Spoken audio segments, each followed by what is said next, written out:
तटरक्षक की तरफ से दी जा रही है। समुद्र में तूफान आ रहा है। आपसे अनुरोध है कि आप नजदीकी बंदरगाह की तरफ चले जाएं। सावधान, सावधान, सावधान। Cyclone Remal has left a trail of destruction and devastation across the state of West Bengal. The severe cyclone, which crossed Bangladesh and the adjoining West Bengal coast on Sunday night, has wreaked havoc in 3 coastal districts of the eastern Indian state, killing 2 and displacing around 200,000 people.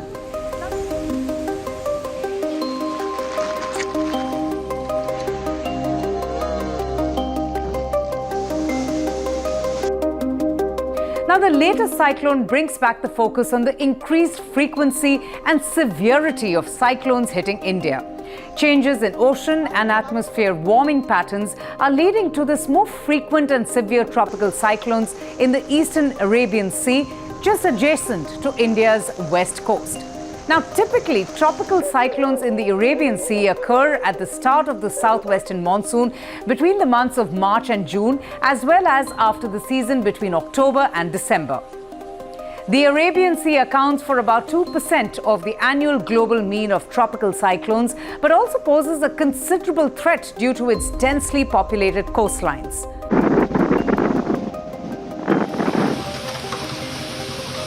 So what really are cyclones? Well, they are caused by atmospheric disturbances around a low-pressure area distinguished by swift and often disruptive air circulation.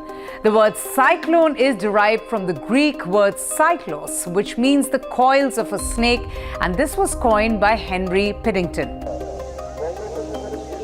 Cyclones are formed with an enormous amount of energy from the ocean to the atmosphere. And according to studies, every year there are about 70 to 90% cyclonic systems that's developed across the globe. So how are cyclones formed?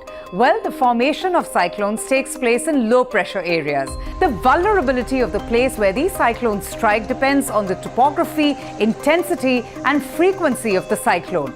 There are also 6 factors that can be held responsible for the formation of the cyclone. First, an ample amount of warm temperature at the surface of the sea. Second, instability in the atmosphere.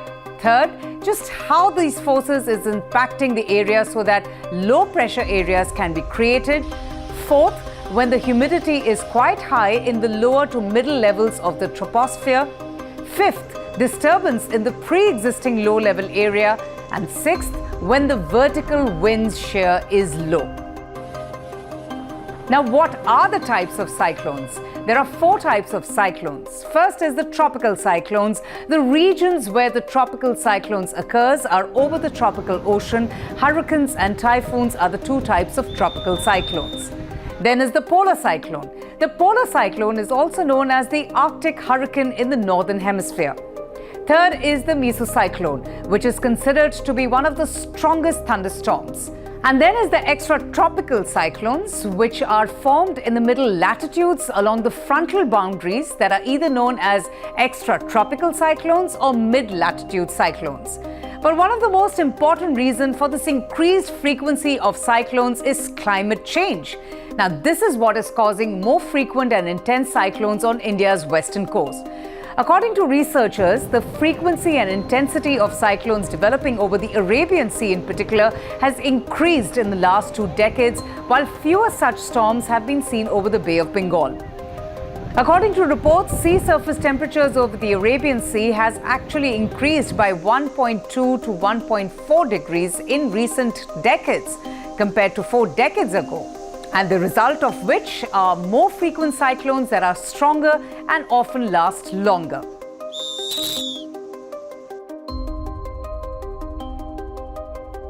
Now, the wrath of tropical cyclones in India is because warmer waters of the Bay of Bengal has made it conventional hotspot for cyclone formation. Prevailing east to west trade winds then transported them to India's east coast.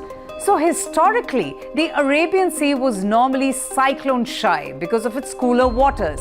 Now, those that were formed were actually taken to Yemen or Oman by the prevailing trade winds. However, global warming and climate change are transforming this, and there is a shift in that trend. Higher surface water temperatures are irritating the cool Arabian Sea into generating many more cyclones.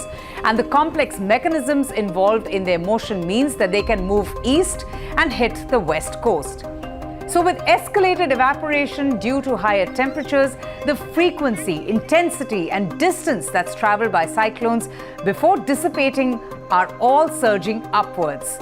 And this applies to all cyclones across the globe.